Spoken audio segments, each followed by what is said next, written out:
Hi everyone, welcome back to my channel. My name is Carly. I'm a mixed media artist who specializes in gouache paint, ink work, and sometimes I do digital painting. In today's video, I'll be showing you my process on this bat painting. In this stage, we'll be adding up a lot more gouache layers, continuing the painting from the underpainting stage. If you would like to see the underpainting stage of this painting more in depth, definitely look at the link that I have in the cards on the screen. I will also link it down below. So the first part that I am adding for the first few layers of gouache paint is I'm straight up taking black gouache paint and I am thinning that out with a damp brush over the areas that I mapped out in purple.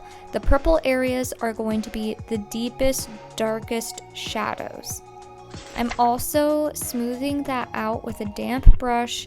That's a small brush, and with barely using any water and virtually no paint on it, I smoothed that out towards the lighter shaded areas that I had, like on the bat wings, how it curves around the side, things like that. I'm also taking a medium brown color that I mixed up using a lot of red and yellow gouache paint with some black, and I am shading that in the areas on the bat's face. The bat's face is going to be very furry, so I don't need a whole lot of detail right now in this stage. Right now I'm just blocking out the overall color. Then I am going on to these bony ridges in the bat wing, and I'm adding a lot of black in those deep dips within the bat wing, like the stretched skin over the bones.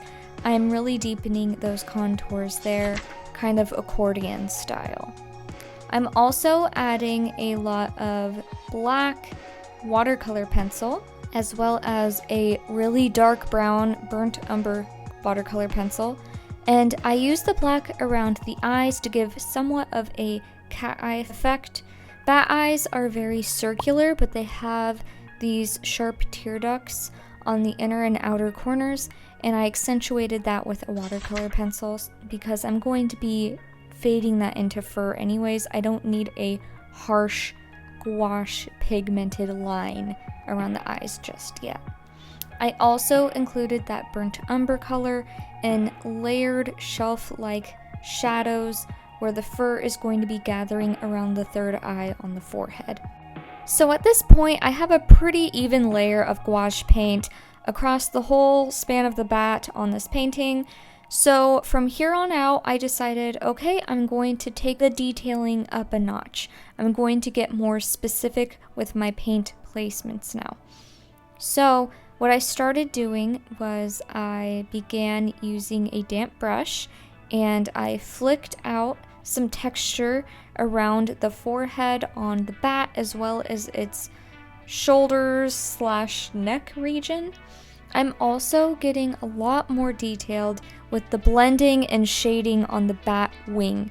So the bat wing, they have skin that stretches over their bones. It's very thin and crepey looking, but also elastic. It's just thin and stretched over. So you can see little wrinkles in it. And I'm getting more specific with my paint placements and blending the paint in a way that gives that stretched skin appearance. I know, really weird, but it's what it is. Listen, I'm not shaming bats, okay? So what I'm doing here is I'm getting more specific essentially with my shading as well as the highlights. So right now I'm not at the highest point of highlight level of detail yet. Right now I am just smudging. Think of this like digital painting. I have a damp brush and I'm smudging the paint around to make the gradients more specific around those little ripples and little bits of texture on the skin. And this will set it up for a better map for me to go back in with higher points of highlight and more specific detail in the correct places.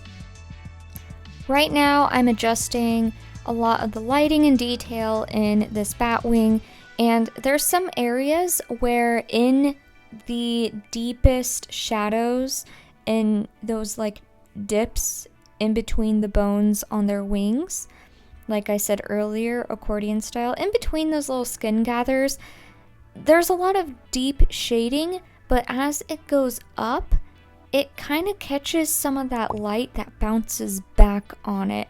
And I'm just adjusting those areas where there would be some light bouncing back on that shaded area. So it's still shaded there, but right in the center, right here, like it's going to be a little bit lighter because that light is going to be bouncing back and reflecting. And when I'm making very subtle adjustments like that in my painting, I'm not kidding you guys, I literally have such a tiny brush, and I literally dip it in water, and off to the side on my paint palette in a clean area, I literally just put a drop of water there. Then I blot my brush off, and what I do is with a clean damp brush, again, like the smudge tool, I'll smudge it so that I can adjust those gradients back and forth. If I feel the need to add more paint, again, barely any water, for that reflected area that the light is bouncing back on that shaded area, I literally got just a touch of that lighter brown color and just put a smidge of that in that center. If you need to dampen your brush again, maybe it's too dry, I literally just go back to that small tiny drop of water, go back, add the brown, and on the very edges as you blend, you don't want to keep blending the same area because it'll muddy up the paint. You want to place it and then just blend out the very edges with the damp brush. I'm doing the same thing with the lower left corner of that bat wing. There's a lot of ridges there. I'm revisiting a lot of the shadows. I want there to be some more saturated midtones as those deep shadows combine and meet with that highlighted ridge area. So again, I just went back with a damp, clean brush, adjusted those shadows, and with a damp brush, literally going back to that tiny water drop of water off to the side, I get some brown. I put that in the mid area where it's going to meet that very high point of highlight right in the center of those bone ridges. I also went back and got some black in areas that needed to be darkened up a bit, because sometimes when you adjust these gradients and make them more specific, you kind of have to refresh the darkest darks because they start blending a little bit. And if you are like me and like very dramatic lighting and you want this to be, you know, very high contrast, you're gonna have to go back in and fix some things as you keep blending and moving along, you know? Okay, so after adjusting the gradients, now it's time for the fun part. I am doing a lot more of the intense highlights. I'm more in the detailed stage now. So I went in and on those little tiny joints on their like finger bones and their wings, I'm adding a lot more white there because it's more knobby and gonna catch more light. I'm also dragging that highlights that I'm adding onto those joints, and I'm dragging them down along those bones where the ridges right there that are thinner are going to catch a very thin line of highlight. I also added a lot more white onto this gradient that's catching like a rim light on the side here. I end up adjusting that a little bit later on, but with that gradient, especially on the very outer edges, I used the clean damp brush method to blend that out. You can also see on the wing where the skin looks a lot more stretched over the bones. There's some wrinkles there. I did add some more highlights to really define that area and give the effect of stretched skin. So I previously placed some burnt umber watercolor pencil around the contours of the bat's face. Right now I'm going in with a wet brush and I'm blending that out, and what this is doing is it's defining the facial features a lot more on the bat. I'm then going back in with the smudge tool kind of analogy for the damp brush that's clean. I flicked out and made more texture in the lighter brown areas of the bat's face. And then I repeated that process, went back in with the burnt umber watercolor pencil, defined it by blending that out with a wet brush, and then went back in with a clean, damp brush to further smudge that out, blend it while creating fur texture, especially in the areas on, I guess you could call this like a muzzle. Bats have muzzles, right? On its snout, basically. There is definitely a shadow there, and it definitely has like a gradient effect to like charcoal to black where it meets its nose. And in that area, I did a very soft gradient by doing that textured, clean, damp brush method of blending. I'm doing the same thing around the brow bone area, as well as the fur gathers around the third eye.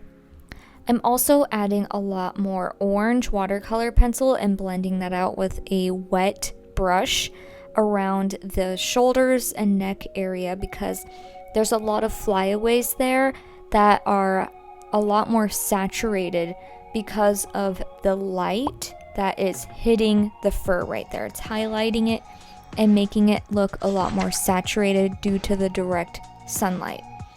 The lighting in this photo reference that I'm using and what I'm trying to emulate a little bit is kind of like a golden hour effect. A little bit, not too much, but just a touch. I used a lot of purples and a lot of yellows for the underpainting, and I'm trying to continue that theme to give a sun-kissed look. I want this bat to be a lot more warm toned than a lot of my other paintings. A lot of my other paintings, I used a lot of blues as the underpaintings, and it gives a cooler overcast lighting effect. In this one, I want there to be a lot more warmth. I want it to be a lot more earthy. I also went back in after I repeated that process with using watercolor pencils and using a wet brush to flick it out and create more texture. I just repeat that process over and over.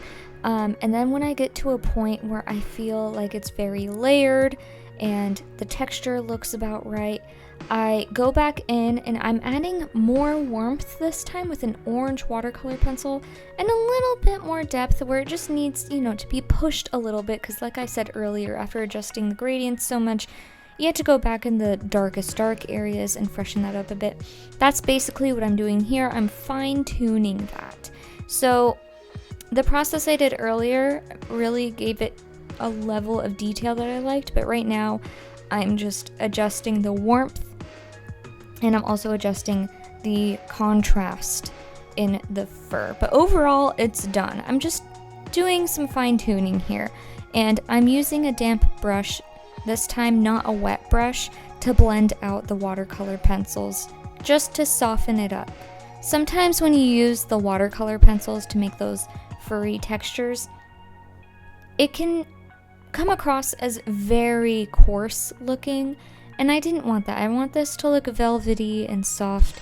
So going back in with a damp brush to blend that out, it basically just softens the texture of it, but it still keeps the form of how you drew on the watercolor pencil.